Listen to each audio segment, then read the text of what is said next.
Joey, what's up, sir? What's going on, Josh? How How we we do? doing? How we doing, man? Hello, Doing sir. very well. Yeah, so Joey, you're Although, the founder of Nook, who actually met in a pizza line at base camp. So this is exciting. We made this happen quickly. It's awesome. yeah, Yes. So you guys are building a DeFi-powered savings app that makes it easy for anyone to kind of seamlessly tap into the best yields across DeFi. So I think I saw on your site that you've done over $100 million in volume and have 10,000 plus users today, which is great. Some early traction. So I saw that you started Nook to kind of close the gap between high earners and everyday people save. So I'm wondering if you can kind of put a finer point on like exactly what that gap is. yeah, exactly. So we are just straightforward trying to make Nook the easiest way to earn. And what happened when I got to Coinbase in 2020 was I saw just crazy yield farming and it was crazy technical. So gas fees were extremely high. The technical complexity was extremely high in terms of understanding how to bridge, swap, etc. Self-custody wallets. Things that have gotten a lot easier these days with Privy and gas fees being removed, etc. And L2s like Base were just insanely difficult. I still think it's insanely difficult to do it today. I think it's definitely gotten a lot easier, but for an everyday person to use it, not easy.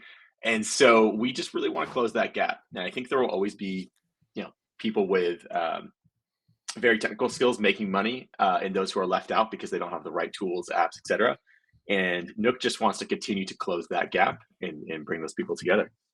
Yeah, I think there's a ton of power in just simplifying the decision making across DeFi. Like even Yeah, me as like I think deep as you could possibly get in the ecosystem. Like I struggle to know the right place to put my monies, and that's just kind sure. of a decision I'm willing to offload to someone. So I think that makes sense. Yeah. So yeah, I think your tagline is the highest savings rate on the App Store. Like, I'm curious how you. It sounds like that's kind of your North Star. Like, how do you maintain and compound that advantage while kind of just building on top of existing protocols?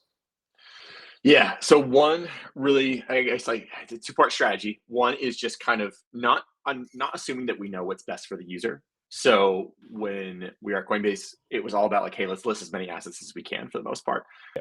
Users will figure it out, and we'll be the Amazon of crypto listings. We want to do the same with Nook.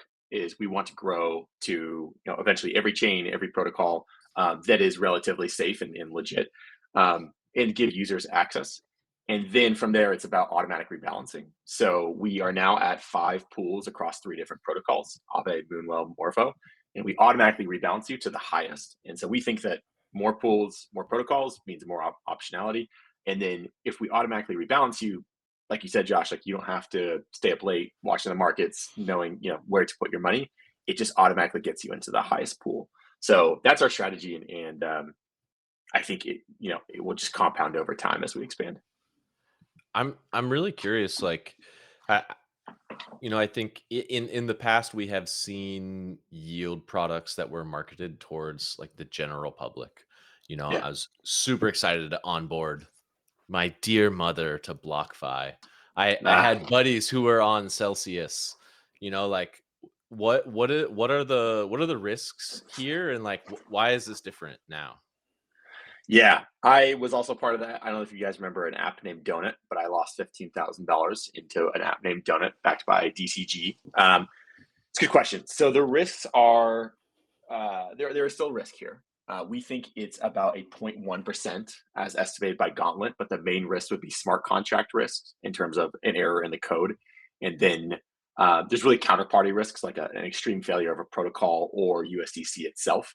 We think because we only choose the blue chip protocols and blue chip assets like USDC, we've reduced that counterparty risk as much as possible because I think BlockFi was brought on by the Lunaterra unfolding.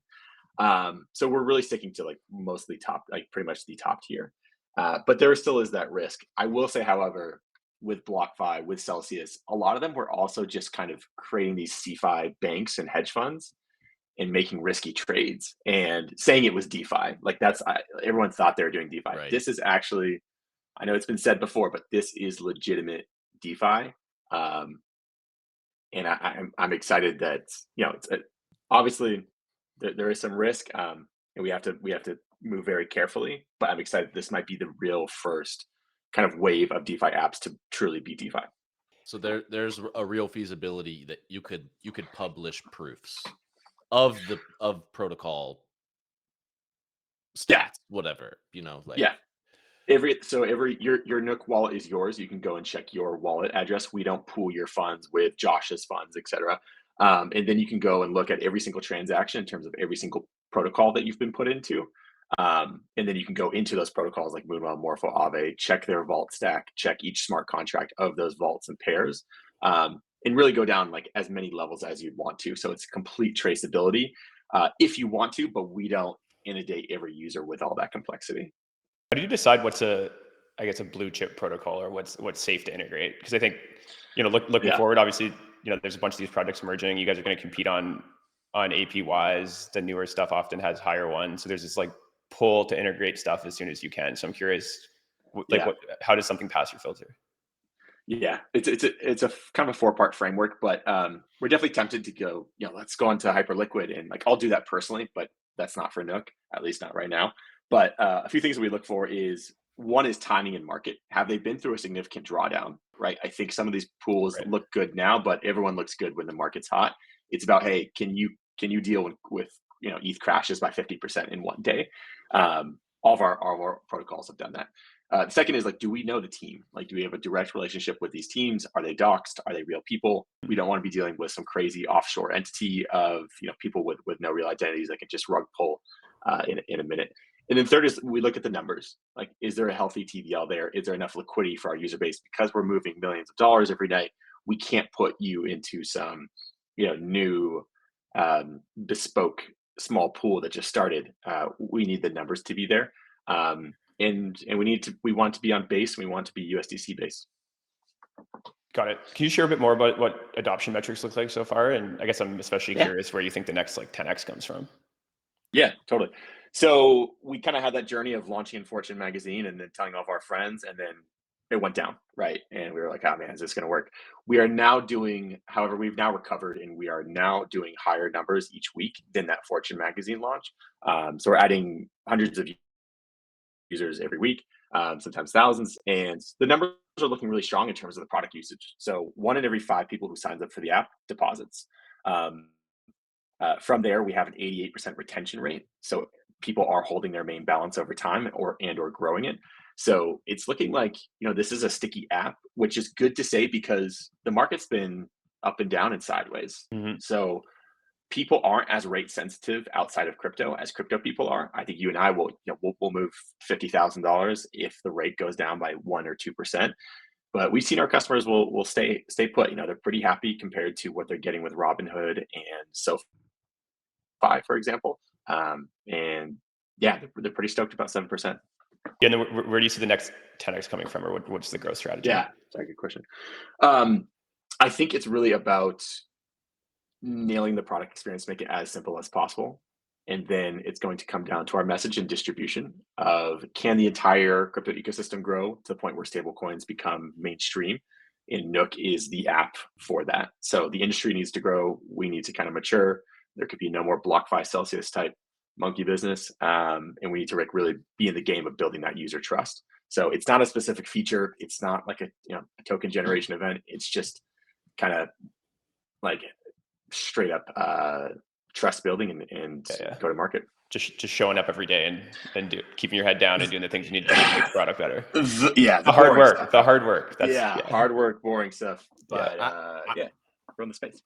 I'm super curious. Like, if I am remembering right, you said that you wanted it to be USDC based, and that sounds interesting to me. I guess when I think about that in terms of, I have a strong USDC base because I live in North America, but in this world where everyone is issuing all these stable coins, and it almost matters less, or maybe more interesting products are even created on top of these different stable coins, I guess. Yeah. I'm just curious, why do you feel the allegiance to USDC? I think the allegiance to USDC is similar to you. Like, we are North American based. We are rolling out across other countries, but that is if anyone's going to know a stable coin, at least in our target market, it's going to be USDC. So if we're building trust, we want to start with the most trustworthy, the public, Deloitte backed, audited, etc. Stablecoin, and then we're going to branch out from there. but we didn't want to jump into something that people were not familiar with and didn't really have a good understanding or presence of. So in North America, we think it's USDC. We're definitely looking into alternatives. And if we, when we expand to other countries, we want to work with whatever's trustworthy there, right? We're not just trying to get into this hot new stablecoin because it's the newest thing or the highest yield. We want to kind of build that trust by partnering with the most trustworthy. Nice. How do you think about competition in the savings app category? I could probably list off, 10 projects that are, at least at the surface level doing something similar. So how do you differentiate and what do you think is going to take the win? Yeah, that's a great question. I think we're in the business of trust. I talked to the head of partnerships of FTX and Robinhood. He was the guy that signed Tom Brady, and he said, "You guys are." Yeah, I told him all of our features and everything. He said, "Go sign Tom Brady." Yeah, he said, "Go sign Tom Brady." Yeah, but I told him all my features and our roadmap and everything. He said, "You guys are in the business of trust, and people are not going to sweat over 7 versus 8%. This little feature versus that." I love that stuff. I do think it's important, but we are in the business of trust. And as a brand, as a message, we're trying to build the most trustworthy product over time. We're going to be here for the long term. And we just have to connect with users kind of where they are on that message.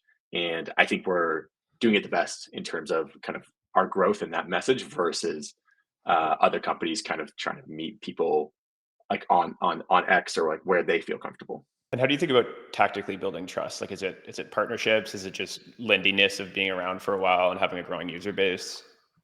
I think it's time in the market, right? You're not going to put $5,000 onto something, if that's a major amount to you, if something you've never really heard of, only been around for a few weeks. So it's time in the market, and then it's partnerships across the ecosystem, but across also just finding people's day to day. So we signed like a major YouTube influencer, we've signed major Instagram influencers. And so we're trying to meet people where they are, where they trust them inside of their communities online, and building it out from there. Got you. How do you see AI changing your product capabilities over the next few years? I think, agentic finance has been talked about for years and probably will continue being talked about. So what does that look like for you guys? Yeah, I see AI bots like Banker, Momo, et cetera, kind of ripping across trades, which is awesome. And I think high frequency trading has always been the major opportunity for AI bots and just algorithmic trading.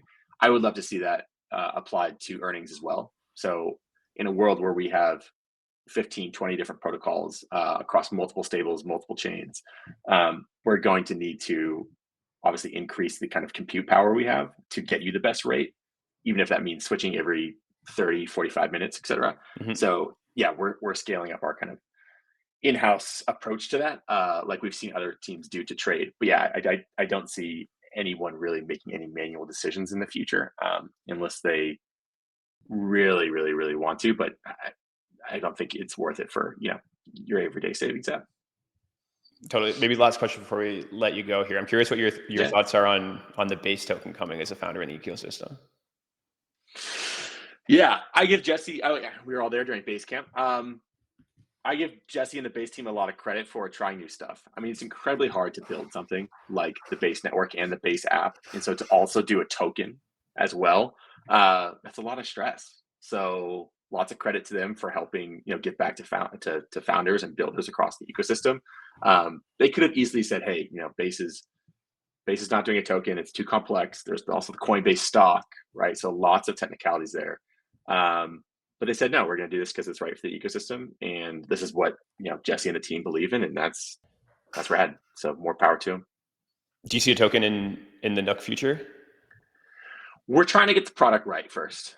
It's definitely possible. We want to get the product right first, but we don't want to have a token drag us around in terms of our roadmap, our comms, our message. Totally. We want to support it. And I've seen it go both ways.